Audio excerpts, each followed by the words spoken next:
नमस्कार, मी दीपक राऊत तुमचे स्वागत करतो आजच्या स्पेशल व्हिडिओमध्ये.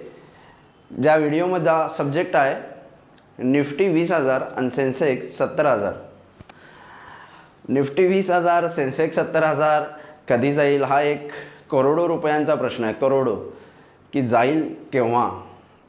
आज हा व्हिडिओ तुमच्यासमोर घेऊन येण्याचा माझा उद्देश हा आहे की गेल्या वर्षीपासून मार्च 2020मध्ये निफ्टीनं लो केला साधारणतः 7,300च्या आसपास.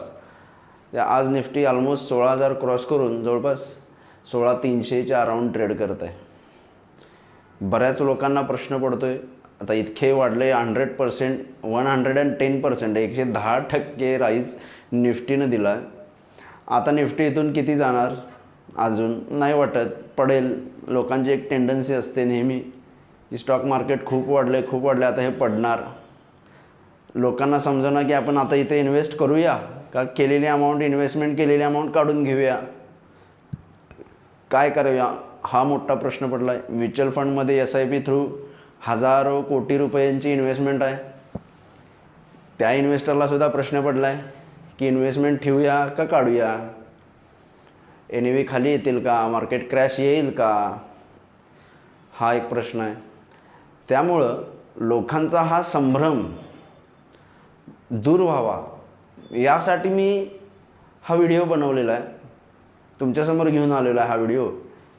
आणि माझे अल्टिमेट टार्गेट्स मी या व्हिडिओमध्ये सांगतो की निफ्टी 20,000 जाईल, सेन्सेक्स 70,000 जाईल. आता प्रश्न राहिला की ते कधी जाईल.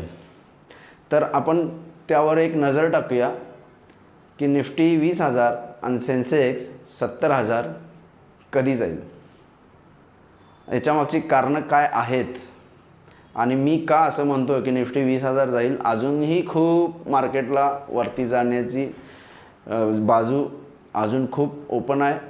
मार्केट्स या लेवलला खूप स्वस्त आहेत.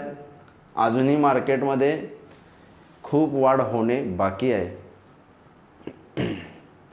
आता तुम्ही म्हणाल का इकॉनॉमी तर खूप खराब चालले आहे, लॉकडाऊन्स आहेत, रिस्ट्रिक्शन्स आहेत, मार्केटला असं काय झालं आहे की मार्केट रोज वर चाललं आहे आणि आता खूप वर आलं आहे आणि आता हे पडणार. बुल्स आणि बेअर्सची नेहमी टक्कर चालत असते. इथे तेजी करणारी त्यांची बाजू बघतात, मंदी करणारी त्यांची बाजू बघतात. त्यामुळे मार्केट रोज असं वरखाली होत असतं. It's a war between bull and bear. पण नेहमी एक लक्षात ठेवा, बेअर मार्केटला खाली ओढत असतं आणि बुल मार्केटला वर उसळत असतं, बुल वरती उचलत असतो. पण सगळ्यात मेन फिलॉसॉफी ही आहे की कोणतीही गोष्ट शून्याकडे परत जाणार नाही, ती बाय टायमिंग वरच जाणार. हाच लोकांचा व्ह्यू चुकतो. लोक फक्त खालीच पडणार. एखादी गोष्ट लॉ आहे ना कुठला, गुरुत्वाकर्षणाचा शोध कुणी लावला नाव माया नाही लक्षात येत, पण गुरुत्वाकर्षणाचा लॉ काय सांगतो आपल्याला, जी वस्तू ज्या स्पीडनं वर गेली ती परत खाली येणार. पण हा काय गुरुत्वाकर्षणाचा लॉ इथं लागू नाही होणार मार्केटला किंवा कोणत्या दुसऱ्या ॲसेट्सचा याच्यात बाबतीत नाही होणार. तुम्हाला सांगा, सोनं आज 50,000च्या अराऊंड आहे. सोनं 10,000 येणार आहे का हो? कधी येऊन थांबणार आहे का? 5,000 येऊन थांबणार आहे का? जमीन जागा फ्लॅटच्या किमती कधी कमी येणार आहेत का? तुमच्या जमिनीची किंमत समजा आज 10 लाख असेल तर उद्या ती 5 लाख होणार आहे का? 8 लाख होणार आहे का? नाही होणार. बाय टायमिंग ते आणखी वाढणार हे तुम्हाला माहिती आहे. प्लस त्यानंतरनं आपण दुसऱ्या कोणत्याही गोष्टीत कधीकधी महागाई जी झालेली आहे बऱ्याच वस्तूंमध्ये, पेट्रोल घ्या, कधी 50 येणार का? किंवा पूर्वी 10 रुपयाला व्हॅल्यू होती, त्याच्यापूर्वी 1 रुपयाला व्हॅल्यू होती, त्याच्या आधी 5-10 पैशाला व्हॅल्यू होती. आज 100 रुपये लागतात. कोणतीही गोष्ट घ्यायची, करायची, विकत म्हणलं तरी कमीत कमी 100 रुपये लागतातच आपल्याकडे. मग परत तेच दिवस येणार का 5 पैसे आणि 10 पैशाचे? परत 10 रुपयाला येणार का कोणती गोष्ट किंवा व्हॅल्यू? नाही, हे तुम्हालाही माहिती आहे. अकॉर्डिंग टू इन्फ्लेशन नेहमी ही महागाई टप्प्याटप्प्याने वाढत जाणार आहे, चलनवाढ होत जाणार आहे. आज 100 रुपयाला व्हॅल्यू आहे, आणखी काही वर्षांनी 500 रुपयाला व्हॅल्यू येईल. जी वस्तू आज 100 रुपयात मिळते ती 500 रुपयात मिळेल. हा नियम आहे, सृष्टीचा नियम आहे की जग हे शून्याकडं कधी जाणार नाही, जग हे नेहमी वरच जाणार. पण इथं शेअर मार्केट मात्र लोक असं का म्हणतात मला काय समजत नाही, की आता मार्केट संपलं, आता खूप वाढलं, आता ते पडणार आहे, किंवा आता मार्केट इथून खाली येणार, आता खूप वर आलं, यायचं होतं खूप आलं, काहीच नाही, हा नुसता बबल आहे, इथं काय नुसती हवाच आहे, हे आता हे फुगा फुटणार आहे आणि हे शेअर बाजार ढासळणार आहे, असंच नेहमी लोकांना वाटत असतं.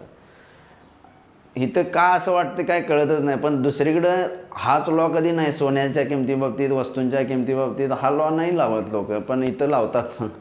त्यामुळं काय होतं, सगळं संभ्रम होतं. त्यामुळं माझं हे सांगणं आहे तुम्हाला की मार्केट्स पडले भलेही कोणत्याही कारणानं पडतात, रोज मार्केट आयदर वर जातं नाहीतर खाली येतं. त्यामुळं येईल ही करेक्शन, मार्केट पडतीलही, पण ते छोट्या टाईम फ्रेमसाठी असतं. मार्केट जे खाली येणं असतं ते खूप शॉर्ट पिरियड ऑफ टाईमसाठी राहतं, बाय टायमिंग परत ते वर जातं. 1990 ते आत्तापर्यंत 2020 या 30 वर्षामध्ये मार्केट हार्डली 4-5 टाईम्स म्हणजे 4 ते 5 वेळाच फक्त मोर दॅन 30-40% क्रॅश झालेत. मग 1992-93 असेल, 96च्या आसपास असेल, 98ला असतील, 2000 साली असतील, 2000 सालानंतर डायरेक्ट 2008 आणि त्यानंतरनं मागच्या वर्षी 2020 हार्डली 1, 2, 3, 4, 5-6 वेळा फक्त घ्या मार्केट 30 ते 40% पेक्षा जास्त पडलेत. आणि ते पडल्यानंतरनं काय झालं आहे, हा इंटरेस्टिंग विषय आहे. पुढच्या 18 महिन्यांमध्ये म्हणजे आता सपोज आज 54,000 निफ्टी आहे आणि समहाऊ काही रिझनने खाली गेला, समजा एक एक्झाम्पल सांगालो, जाणार नाही आहे पण एक एक्झाम्पल सांगालो, समहाऊ 54,000 वरून खाली आला तर ते किती येईल. ॲव्हरेज करेक्शन 2008ला सगळ्यात मोठं करेक्शन आलं 65%. त्यानंतरनं जेवढे काही करेक्शन आले ते इन बिटवीन 40 ते 50%च्या अराउंड होते. सगळ्यात मोठं करेक्शन आलं 2008ला 65% सेन्सेक्सला. मागच्या वर्षी कोरोना व्हायरसमध्ये मार्केट पडलं, फेब्रुवारी आणि मार्च 2च महिने मार्केट शार्प फॉल दिला, मार्केट 45% पडले निफ्टी ना. म्हणजे ॲव्हरेज ह्या 30 वर्षामध्ये मार्केट जे आहे ते 50%च्या अराउंड क्रॅश झालं आहे, जर कधी क्रॅश झालं तर. आणि ज्यावेळी क्रॅश होते 50% म्हणजे फॉर एक्झाम्पल 54,000 सेन्सेक्सवरून जर क्रॅश झाला तर तो साधारणतः 28,000च्या आसपास किंवा 30,000च्या आसपास येईल. आलं लक्षात, 28 ते 30,000च्या आसपास येईल. तिथून परत 54,000 आजपर्यंतच्या 30 वर्षामध्ये प्रिवियस हाय क्रॉस करायला म्हणजे 54,000 क्रॉस करायला मार्केट मॅक्झिमम 18 महिने घेतं, म्हणजे 1.5 वर्ष. हे मी म्हणत नाही, तुम्ही कोणतीही पास्ट हिस्ट्री सेन्सेक्सची निफ्टीची काढून बघा. फ्रेश टॉपवरून जर मार्केट क्रॅश झालेत तर पुढच्या 18 महिन्यामध्ये मार्केट प्रिवियस हाय क्लाइम केलेला आहे.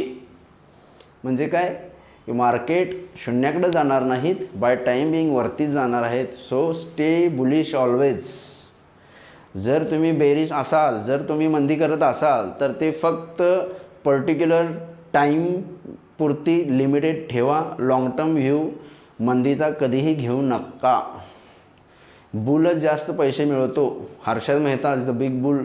Another one big boule Rakesh Jhunjhunwala सगळ्यात मोठा बुल आहे. कधीही तुम्ही त्या पद्धतीनं व्ह्यू ठेवा, कधीही मंदीचा व्ह्यू घेऊ नका. घेतला तर 1 महिनाभर 2 महिना बस, तिथून परत तेजी, हाच व्ह्यू नेहमी ठेवा.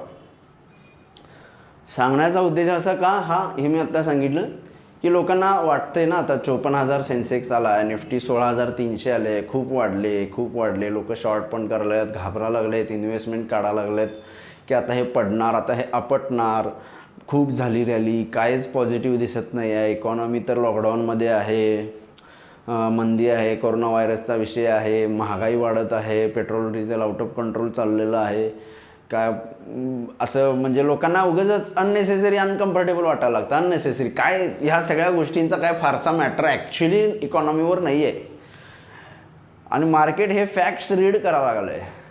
पण लोक आहेत ना, लोकांना ते विचार नसतात, त्यांची तेवढी अभ्यास नसतो म्हणा त्यांना की काय होणार, काय करावं. आणि निगेटिव्ह जास्त नेहमी माणसाचा स्वभाव आहे, निगेटिव्ह राहता माणूस, निगेटिव्हली बोलत असतो, चालत असतो काही लोक ना. त्यामुळं लोक तसा व्ह्यू करतात. त्यामुळे मी हा व्हिडिओ घेऊन आलो की निफ्टी 20,000 आणि सेन्सेक्स 70,000 जाणार बाय 2025. म्हणजे 2025पर्यंत निफ्टी तुम्हाला 20,000 100% दिसेल, सेन्सेक्स 70,000 100% दिसतील. मॅक्झिमम टाईम फ्रेम मी 25ची घेतल्या. टार्गेट अचीव 23लाही होतील, 24ला होतील और 25ला होतील, हे माझं म्हणणं आहे. म्हणजे येणाऱ्या 2 ते 3 वर्षामध्ये कधीही निफ्टी 20,000 टच होईल, सेन्सेक्स 70,000 टच होईल. मी म्हणते म्हणून जाणार आहे का मार्केट? असं असतं तर मग काय प्रश्नच नव्हता बोलायचं, मी खूप मोठा असतो ना. मी म्हणते म्हणून नाही जाणार आहे. मी त्याच फॅक्ट्स तुम्हाला सांगणार आहे की हे का जाणार आहे वर, ह्याच्या मागचं लॉजिक काय आहे, काय अभ्यास आपण केला आहे, आपण कोणत्या गोष्टींवर लक्ष केंद्रित करून यामध्ये इन्व्हेस्टेड अजून राहावं. मार्केट अजून खूप वर जाणार आहे, खूप चांगले रिटर्न्स तुम्हाला आणि आम्हाला येणाऱ्या 3-4 वर्षामध्ये चांगल्या पद्धतीनं मार्केट रिटर्न देणार आहे. त्यामुळे स्टे इन्व्हेस्टेड. मग त्यासाठी आपण आत्ता कारण बघूया, कोणती कारणं आहेत की ज्यामुळं निफ्टी काय होणार आहे, निफ्टी 20,000 जाणार आहे. सगळ्यात महत्त्वाचं पहिलं कारण, गव्हर्नमेंट ऑफ इंडियाचा अजेंडा. आपले प्राईम मिनिस्टर नरेंद्र मोदी यांनीही सांगितले की 2025पर्यंत, म्हणजे त्यांनी टार्गेट सेट केलं आहे गव्हर्नमेंट ऑफ इंडियानी, मोदींनी, की 2025पर्यंत India will become $5 trillion economy. भारताला $5 ट्रिलियन इकॉनॉमी करायचं आहे. जगातली सगळ्यात तिसरी मोठी अर्थव्यवस्था आपणाला करायची आहे. ह्या हिशोबाने गव्हर्नमेंट ऑफ इंडिया काम करते.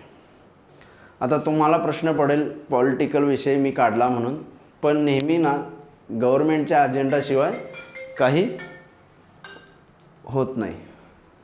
गव्हर्नमेंटचा अजेंडा असेल त्या तिकडेच जातं. म्हणजे जसं आपल्या घरी आपले आईवडील ठरवतील त्याच दिशेनं घरची दिशा नेहमी राहते, घरात सवयी तशा राहतात, घरातली वागणूक वातावरण नेहमी आईवडिलांच्या नियमाप्रमाणे राहतं. तसं देशामध्ये सुद्धा गव्हर्नमेंटचा जो अजेंडा असतो त्या पद्धतीनंच गोष्टी बिहेव होतात आणि राहतात. मग गव्हर्नमेंट किंवा मोदींनी नुसतंच मोठं बोलायचं म्हणून हे केलं आहे का किंवा सांगितलं आहे का? अजिबात नाही. गव्हर्नमेंट त्यावर कामही करते. आता तुम्ही म्हणाल काय काम झालं आहे, मला काय पॉलिटिकली पडायचं नाही आहे कुठल्या विषयात, मी फक्त एक सेट सांगायला लागलो आहे. अजून बरीच कारणं आपण बघणार, हे जस्ट फर्स्ट रिझन मी सांगतो आहे. गव्हर्नमेंटनं त्यासाठी फ्लोरिंग पण केलं आहे, नोटबंदी केली, ब्लॅक मनी बाहेर येण्यासाठी GST आणला, 1 नेशन 1 टॅक्स GST आणला, IBC आणला, इनसॉल्व्हन्सी बँकरप्सी कोड, बरेच बिल पास केलेत गव्हर्नमेंटनं जेणेकरून इकॉनॉमी पिकअप होईल. इन्फ्रास्ट्रक्चर डेव्हलपमेंटसाठी खूप मोठी पावलं उचललेत. उडान योजनेसाठी एअरपोर्ट उभा केलेत, एअरपोर्ट कनेक्टेड केलेत. सगळ्यात जास्त एअरपोर्ट आत्ता ऑपरेटेड आहेत इंडियामध्ये आजपर्यंतच्या तुलनेत. त्यानंतरनं पॉलिसी चेंजेस खूप प्रमाणात केलेत.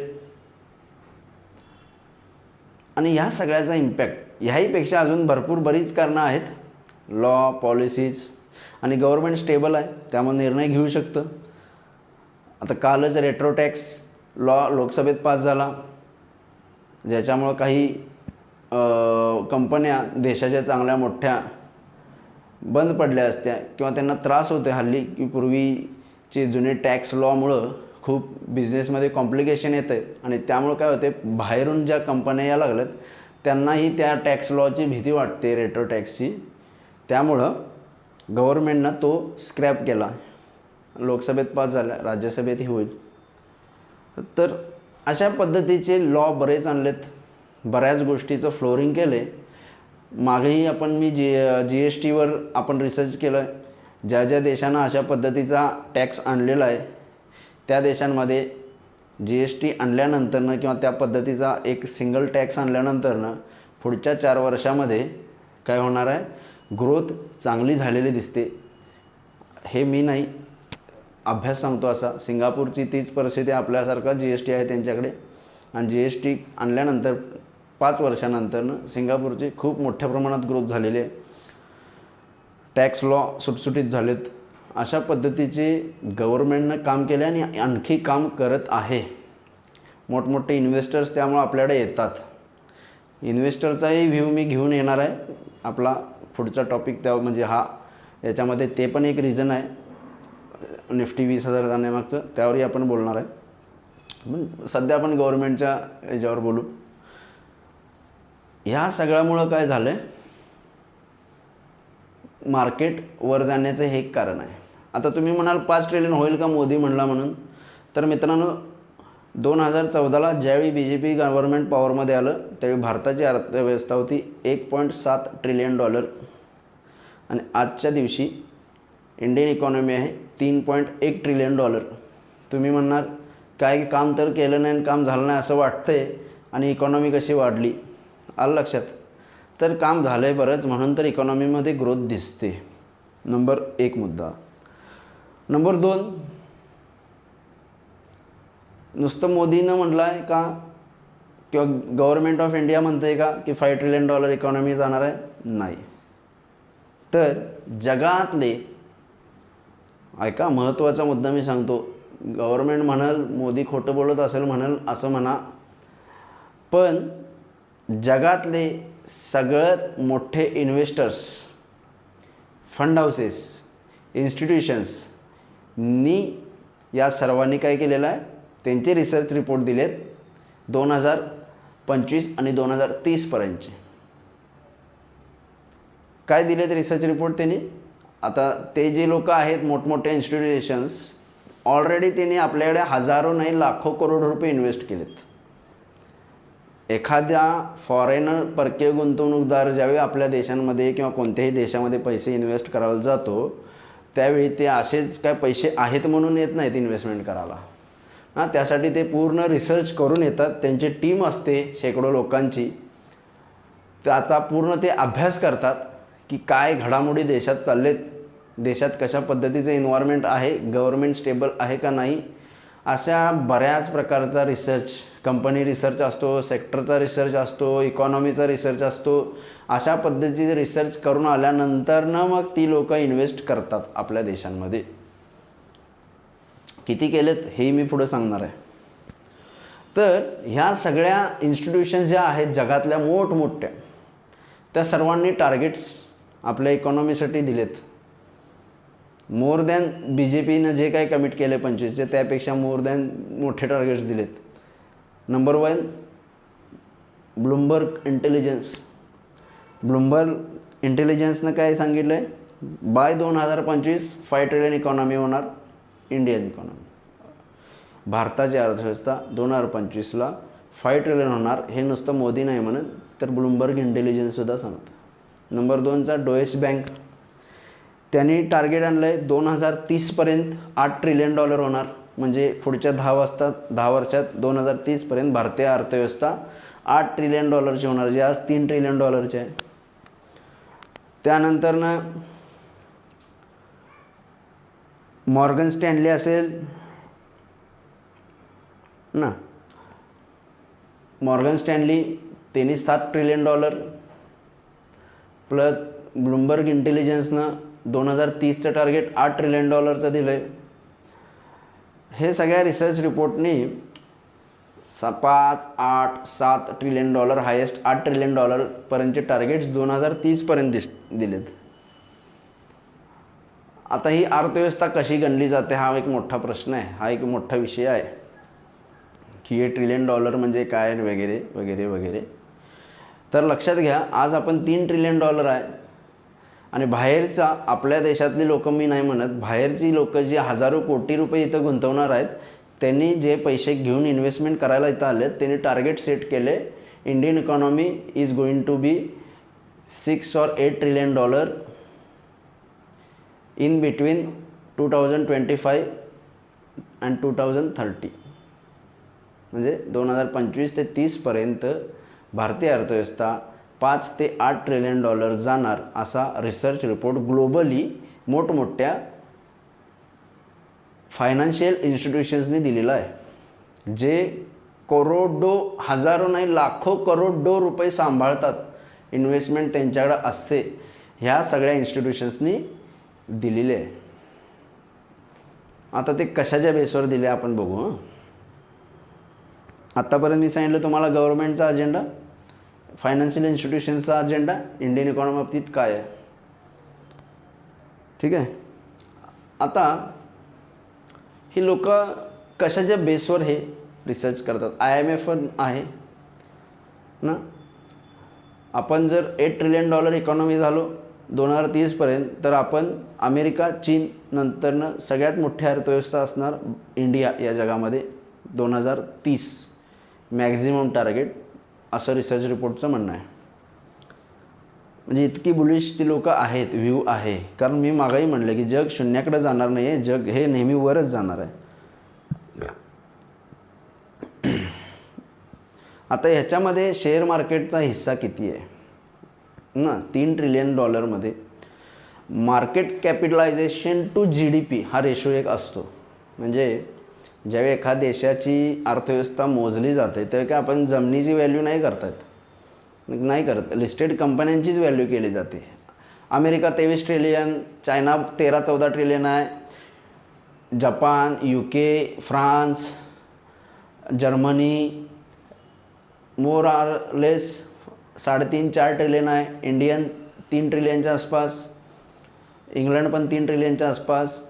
तर हे जे आहे ना, हे लिस्टेड कंपन्यांचं मार्केट कॅपिटलायझेशन किती आहे ह्याचा त्याच्यामध्ये ऑलमोस्ट 90% हिस्सा असतो. तसंच मार्केट कॅपिटलायझेशन टू GDP हा रेशो 90% आहे आत्ताच्या घटकेला. म्हणजे 3 ट्रिलियनमध्ये 3.10 ट्रिलियनमध्ये 3 ट्रिलियन कॅपिटलायझेशन कुणाचं आहे, स्टॉक मार्केटचं आहे. मोर दॅन 3 ट्रिलियन म्हणता येईल. आलं लक्षात.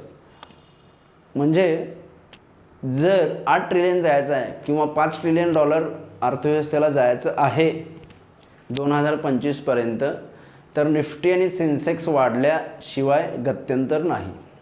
निफ्टी आणि सेन्सेक्स वाढले तरच आपण 5 ट्रिलियन डॉलर अचीव करू शकतो. हे आपणाला या मार्केट कॅपिटलायझेशन टू GDP या रेशोवरनं लक्षात येतं.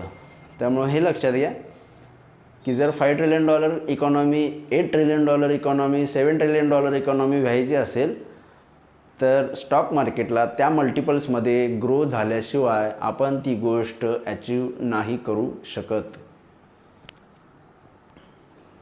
त्यामुळं मी म्हणतो की निफ्टी वरच जाणार. एक त्यानंतर ना पुढची कारणं काय आहे त्याच्यामध्ये, जे मोठमोठे इंटेलिजन्स हे जे रिसर्च रिपोर्ट घेतात, कशाच्या बेसवर घेतात, अभ्यास करतात.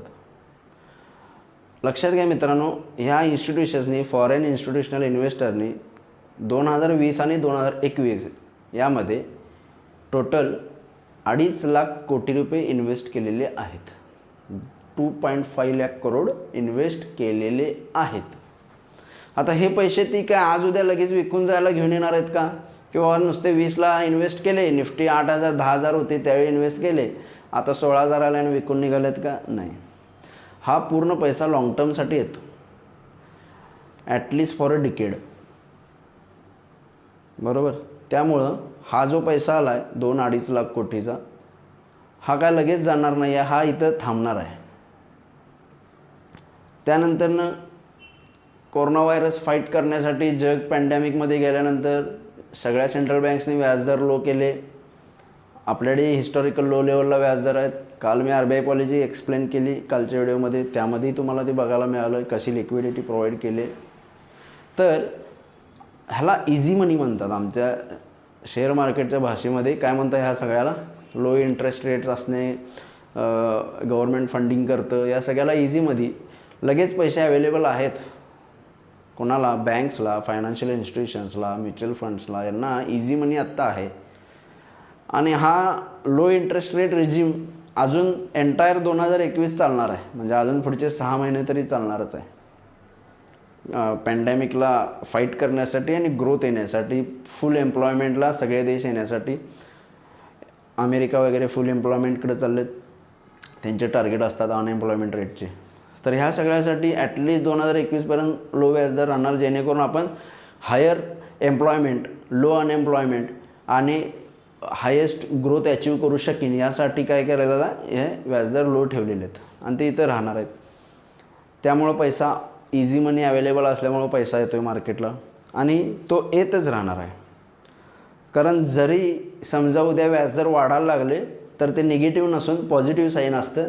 कारण आपण पॉलिसी नॉर्मलायझेशनकडे जात असतो आणि खऱ्या अर्थानं आपला देश ज्यावेळी ग्रो होत असतो त्याचवेळी व्याजदर सगळ्या देशांचे वाढवले जातात. सेंट्रल बँक त्यांचे व्याजदर वाढवतात ज्यावेळी आपण ग्रो होत असतो. त्यामुळं ग्रोथची ट्रॅजेक्टरी जी येणार ती 2022, 23 आणि 24मध्ये येणार आहे. आता फक्त काय आहे, पॅन्डेमिकला आपण फाईट करण्यासाठी व्याजदर लो ठेवून ग्रोथवर फोकस करून या लागलं, त्यामुळे इझी मनी या लागला आहे. पण ग्रोथ ओरिएंटेड पैसा जो असतो, म्हणजे 2003-04 नंतरनं 2008पर्यंत जी ग्रोथ झाली देशामध्ये आपल्या, ती ग्रोथ होती ॲक्च्युअल, त्याला म्हणायचं ग्रोथ. तशा पद्धतीची ग्रोथ ती 2022 मिड नंतरनं किंवा 23 आणि 24मध्ये येणार आहे. तोपर्यंत काय आपण नुसतं या पॅन्डेमिकला फाईट करण्यासाठी करतो आहे. त्यामुळे ग्रोथ ओरिएंटेड मार्केटला जो राईज येणार आहे तो अजून बाकी आहे याच्यामध्ये. त्यानंतरनं हे जे इन्स्टिट्यूशन्सनी रिसर्च काढलेला असतो त्याच्यामध्ये सगळ्यात मोठं आणि आहे कोविड-19मुळे तुम्हाला माहिती आहे चीनवर सगळं जग नाराज आहे. अमेरिकेच्या बऱ्याच कंपन्यांना रिस्ट्रिक्शन्स लावलं आहे, भारतानंही चीनच्या कंपन्यांना रिस्ट्रिक्शन लावलं आहे आणि संपूर्ण जगानं चीनच्या बिझनेसवर, चीनच्या मोनोपॉलीवर, चीनवर नाराज होऊन बरेच रिस्ट्रिक्शन्स ठोकलेले आहेत आणि चीनवर सगळं जग नाराज आहे. अमेरिका आणि चीनचं कंटिन्यू कॉम्पिटिशन हल्ली आता चाललं आहे की जागतिक सगळ्यात मोठी अर्थव्यवस्था चीन होणार का अमेरिका होणार. त्यामुळं अमेरिकेनं ऑलरेडी सांगितलं आहे की चीनमधून ट्रम्प होते त्याचवेळी की तुम्ही सगळ्या कंपन्या चायनामधून मॅन्युफॅक्चरिंग बाहेर पडा, नाहीतर तुम्हाला हायर टॅक्सेस फेस करायला लागतील. हा ऑलरेडी US अजेंडा आहे आणि त्या अजेंड्याचा प्रभाव तुम्हाला इथं दिसतो आहे आपल्या देशामध्ये. कारण आपल्या देशामध्ये तुम्ही बघितलं असेल मागच्या वर्षी टेस्लानं आलेलं आहे, ॲपल 2-3 वर्ष आधीच आलं आहे, सॅमसंग आलेलं आहे. जगातल्या सगळ्या मोठ्या कंपन्या इंडियामध्ये ऑफिसेस काढत आहेत. ॲपलनं मॅन्युफॅक्चरिंग पण काही पार्ट्सचं इंडियामध्ये चालू केलं आहे, टेस्ला मॅन्युफॅक्चरिंग चालू करेल. अशा जगातल्या मोठमोठ्या कंपन्या आणि ब्रँड्स इंडियामध्ये येत आहेत. का? जसं चायनाकडं पॉप्युलेशन आहे, लेबर आहे, तसं आमच्याकडं पण लेबर अवेलेबल आहे. चीप लेबर आहे आमच्याकडं चायनापेक्षा. लोक आहेत काम करायला, जागा आहे तुम्हाला फॅक्टरी लावण्यासाठी द्यायला. तर अशा कंपन्या ह्या या लागल्यात. ह्या कंपन्या येताना काय 2-5 वर्षासाठी किंवा BJP गव्हर्नमेंट आहे म्हणून येत नाहीत. ते एकदा आले की 10-20 वर्ष थांबतातच. त्यानं ग्रोथ येणार आहे. या कंपन्या आल्यामुळे जगाचं लक्ष भारताकडे लागलं आहे की एवढ्या मोठ्या मोठ्या कंपन्या या देशात चाललेत. त्यामुळं पण इन्व्हेस्टमेंट या लागलेली आहे, ग्रोथ येणार आहे.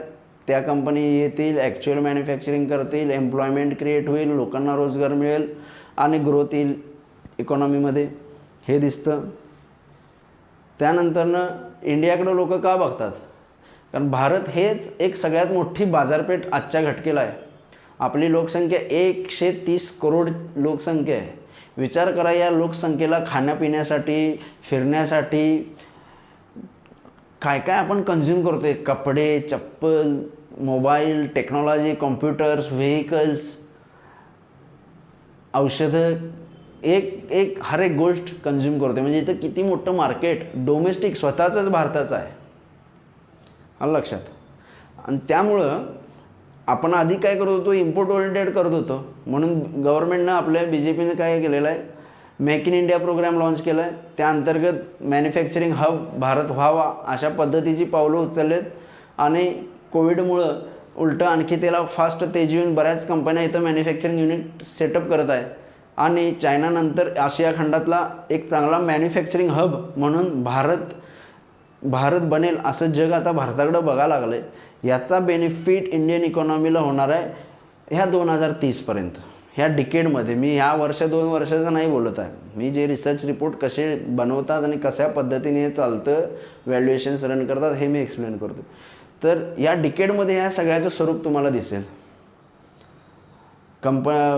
मागच्या बजेटमध्ये सुद्धा गव्हर्नमेंटनं खूप इकॉनॉमी ओपन केली.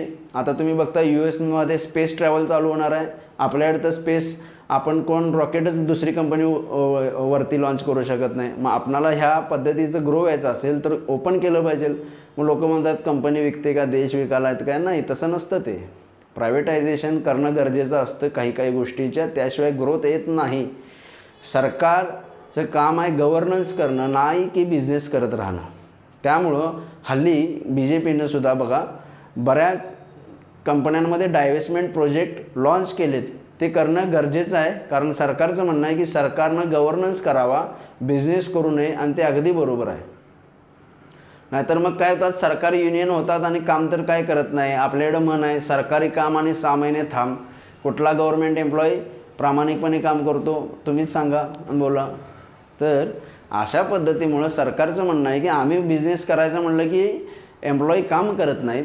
आणि सरकार हे बिझनेस करण्यासाठी नाही आहे, सरकार हे गव्हर्नन्स, सेवा सुविधा, कायदा सुव्यवस्था हे पुरवण्यासाठी आहे. आणि सरकारनं बिझनेस करत बसू नये असं ह्या गव्हर्नमेंटचा अजेंडा असल्यामुळं तुम्हाला प्रायव्हेटायझेशन ड्राईव्ह बघायला मिळते. आणि ती अगदी योग्य आहे, अर्थव्यवस्थेसाठी बेनिफिशियल आहे.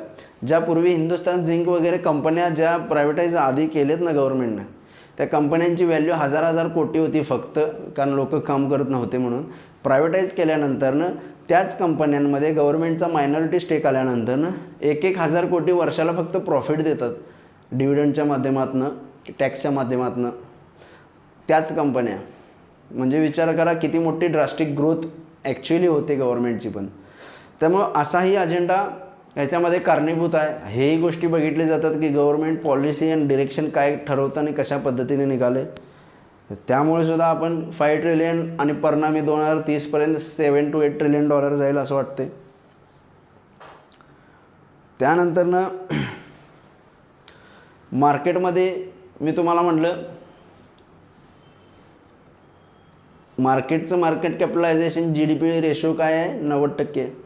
जर आता $5 ट्रिलियन जायचं म्हणलं 2025पर्यंत, मी म्हणाल 5 ट्रिलियन सोडा, 4 ट्रिलियन जरी गेली इकॉनॉमी, किती 4 ट्रिलियन, तरी निफ्टी आता 3 ट्रिलियनला असताना निफ्टी 16,000 आहे.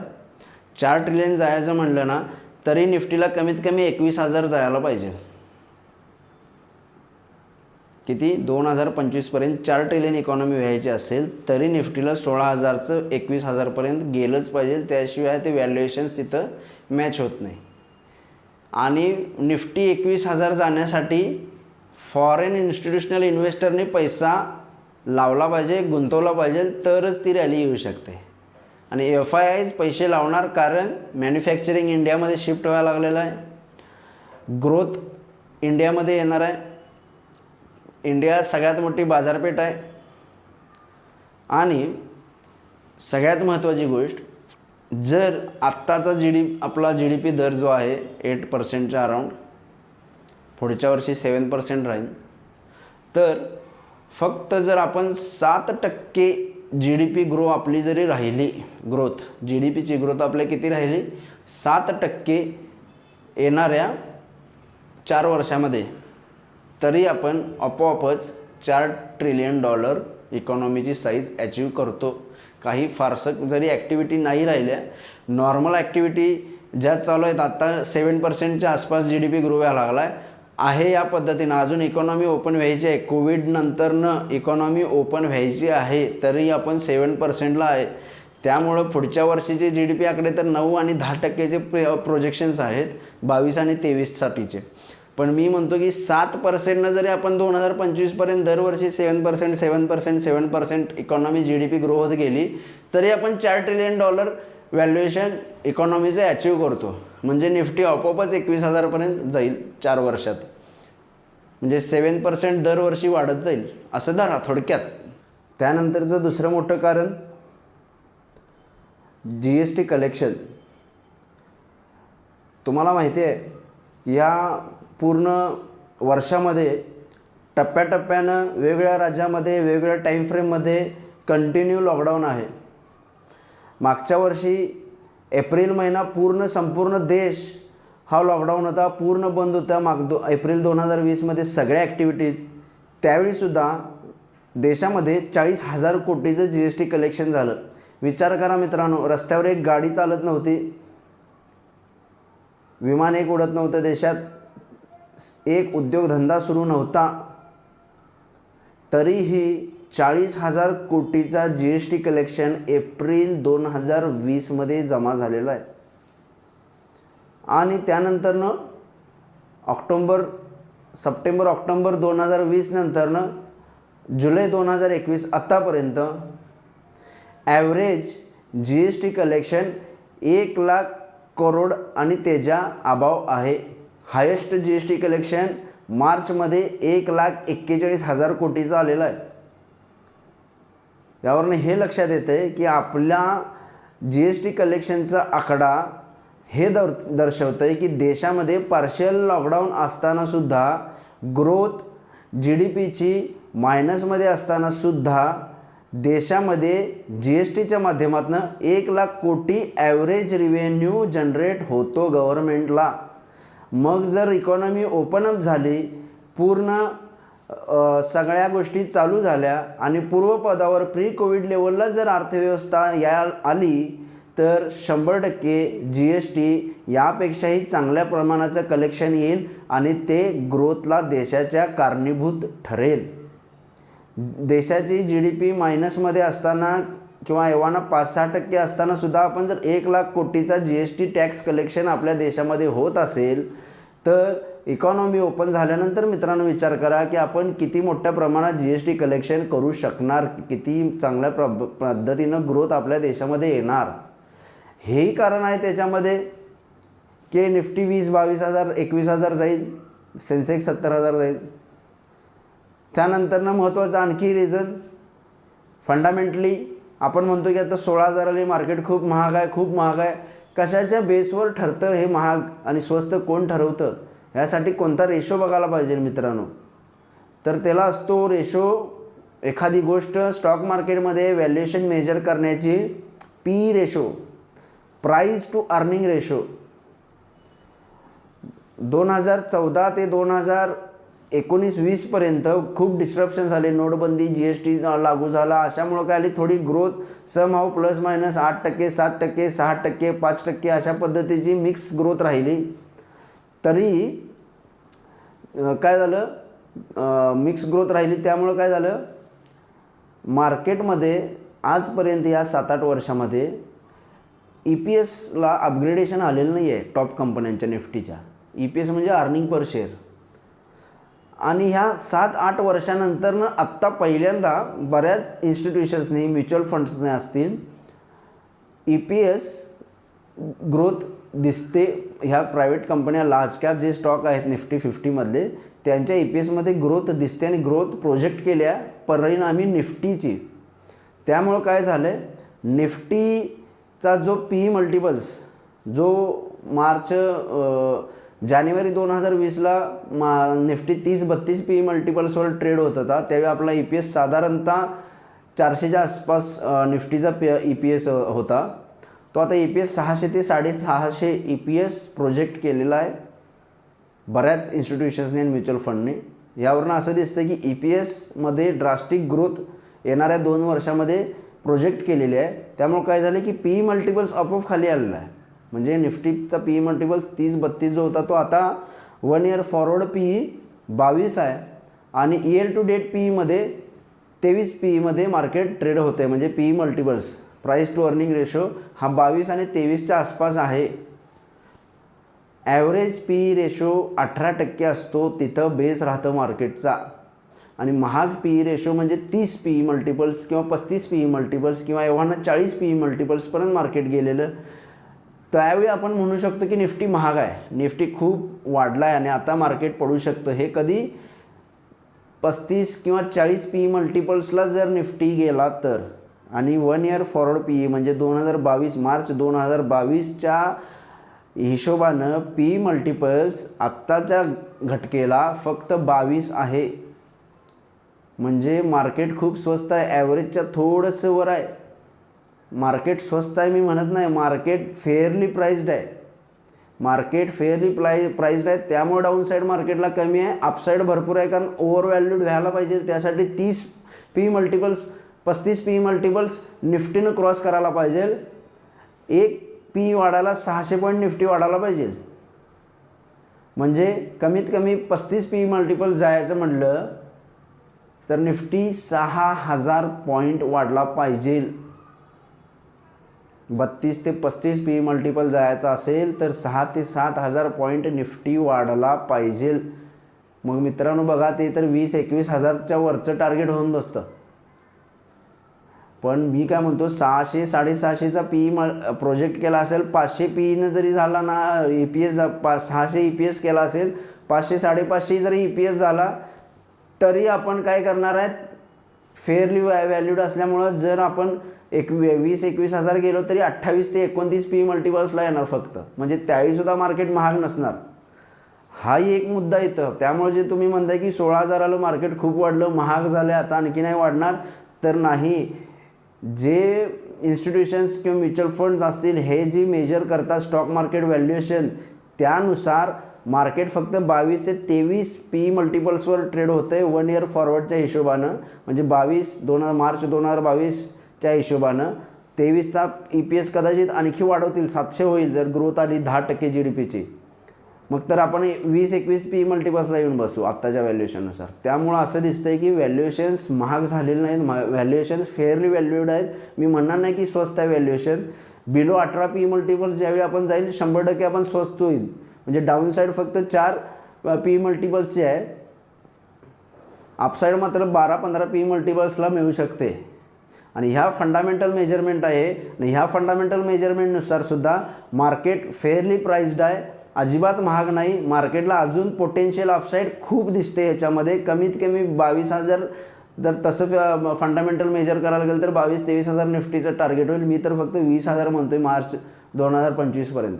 त्यामुळे मित्रांनो लक्षात घ्या, आपण अजिबात महाग नाही, आपण फेअरली प्राईज्ड आहे.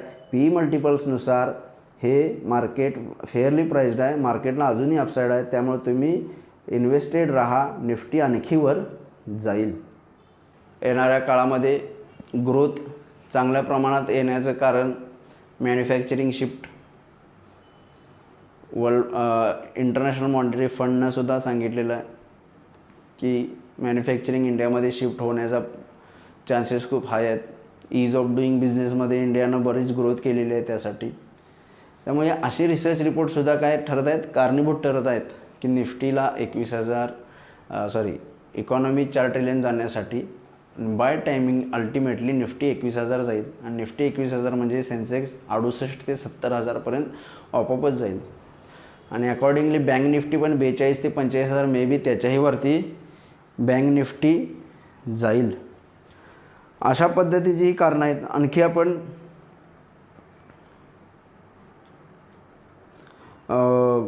कारण बघायचं म्हटलं तर टेक्निकल, आपण चार्ट तरी कसं विसरू है ना. आजपर्यंत जेवढ्या बुल रन मार्केटमध्ये आलेले आहेत, 2000चे असेल, 2004 ते 7 असेल किंवा त्याच्या आधीचे असेल, बुल रन हा नेहमी लेगमध्ये येत असतो. म्हणजे काय टप्पे असतात त्याचे. आणि चार्टवर नुसार टेक्निकल ॲनालिसिसनुसार मी बोलतो, असं दिसतं की हा पण फक्त फर्स्ट लेग आहे, तो अजून संपायचा आहे. फर्स्ट लेग संपणार कधी, मार्केट थोडीशी खाली आल्यानंतर. फर्स्ट लेग संपला की मग सेकंड लेग चालू होणार, आणि मग सेकंड संपला की थर्ड लेग चालू होणार. Third leg is last leg. Third leg नंतरनं मार्केट 40-50% पडण्याचे चान्सेस येतात नेहमी, आणि तो थर्ड लेग याला इट विल टेक टाईम. दुसरी गोष्ट, येणारे 2-3 वर्ष मार्केटला मंदी वाटत नाही, कारण का जस्ट संपूर्ण जग, देशच नाही तर संपूर्ण जग एक इकॉनॉमिक क्रायसिसमधनं, हेल्थ क्रायसिसमधनं बाहेर पडतो आहे. त्यामुळे येणाऱ्या 2-3 वर्षामध्ये सुद्धा कोणत्याही प्रकारचा क्रायसिस येईल असं दिसत नाही. त्यामुळे पुढची 3 वर्ष ग्रोथ राहणार आहे. त्यामुळे 3 वर्ष पुढचं मार्केट वर जाणार आहे. सेकंड लेग, थर्ड लेग यायला वेळच आहे. फर्स्ट लेग अजून संपायचा आहे मार्केटचा. आता मार्केट रोज नुसतं वरच जाणार का? 16,300 आहे, मग 16,500, मग 17, मग 18, 19, मग 20 असं नाही होणार. मार्केट नेहमी कन्सॉलिडेट करतं.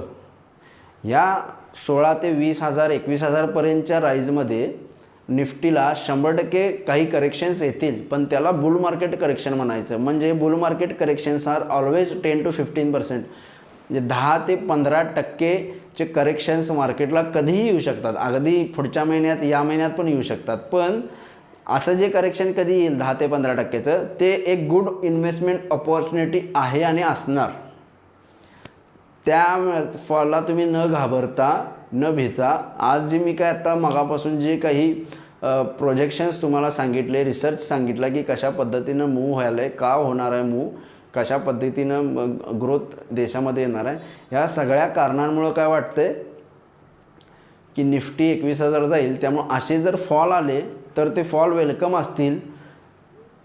नेहमी लक्षात घ्या, आपणाला पण जर लांब उडी मारायची असेल तर पाठीमागून पळत जावं लागतं. आधी पाठीमागं जावं लागतं आणि लांब न पळत येऊन मगच उडी मारावी लागते. तसं मार्केटला 16,000वरनं 18,000 जायचं असेल तर आधी थोडं खाली आलंच पाहिजे, त्याशिवाय नाही वर जाणार. बरं, ते खाली कुठून येईल हे सांगता येणं किंवा टाईम करणं अवघड आहे. एखादी गोष्ट बरोबर एक्झॅक्ट यावेळी ही गोष्ट घडणार आहे हे थोडंसं सांगणं, बोलणं अवघड जातं. त्यामुळं काय की निफ्टी 16,300 आहे, मे बी 16,500 जाईल, 700 जाईल, तिथून परत 16 येईल, असं हे चालत राहणार. पण तुम्ही 3 ते 5 वर्षाचा व्ह्यू बघितला तर निफ्टी कंटिन्यू वर जाणार आहे, सेन्सेक्स पण वर जाणार आहे. कुठेही 10 ते 15%चं करेक्शन तुम्हाला मिळालं तर त्याला न घाबरता बिनधास्त इन्व्हेस्टमेंट करा, दाबून करा. This is going to be mother of all bull market असं म्हणतोय आम्ही या रॅलीला. की आजपर्यंतच्या जेवढ्या बुल रन आलेले आहेत त्यामध्ये सगळ्यात मोठा बुल रन हा आत्ता असणार आहे मार्केटला. जो आत्ता सुरू आहे बुल मार्केट रॅली जी चालू आहे, ती बुल मार्केट रॅली ही आजपर्यंतच्या एंटायर बुल रनची सगळ्यात मोठा बाप नाहीतर आई असणार आहे असं म्हणा. ही सगळ्यात मोठी रॅली होणार आहे साबित. आणि दिस डिकेड्स बिलॉंग्स टू इंडिया. त्यामुळे काय 2020 ते 30 हे भारताशी बिलॉंग करतं आहे. ह्या 10 वर्षामध्ये भारत जगातली 3री मोठी अर्थव्यवस्था होणार. हे मी नाही म्हणत, गव्हर्नमेंट नाही म्हणत, global research reports, IMF, world bank, सगळे रिसर्च रिपोर्ट्स, फायनान्शियल इन्स्टिट्यूशन्स हेच सांगत आहेत की दिस डिकेड्स बिलॉंग्स टू इंडिया. ह्या 10 वर्षात भारत सगळ्यात जास्त प्रगती करेल आजपर्यंतच्या त्याच्या एंटायर टेन्युअरमध्ये.